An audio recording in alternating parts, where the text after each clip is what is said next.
This is Pierre Poilievre. He is the Canadian State Minister for Democratic Reform. As Minister, he has been asked to review the Canada Elections Act. The result? Bill C-23, the Fair Elections Act.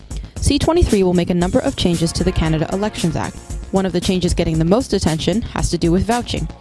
Minister Poilievre wants to get rid of it. This is how vouching works.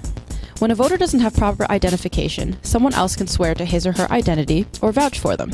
This often happens for voters without a fixed address or for those who have recently moved.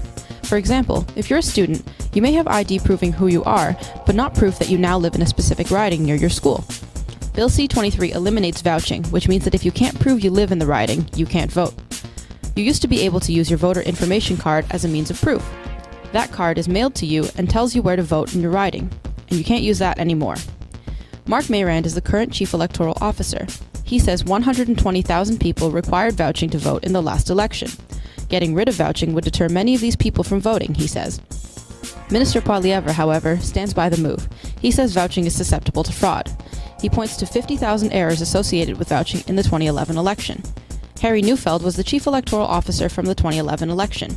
He wrote the report that Poilievre has studied. He says these errors were mostly administrative and not fraud-related. So where's the bill now? The bill has already passed first and second reading in the House of Commons. It is currently in committee, and the Senate leader, Claude Carignan, says the bill will be passed by June.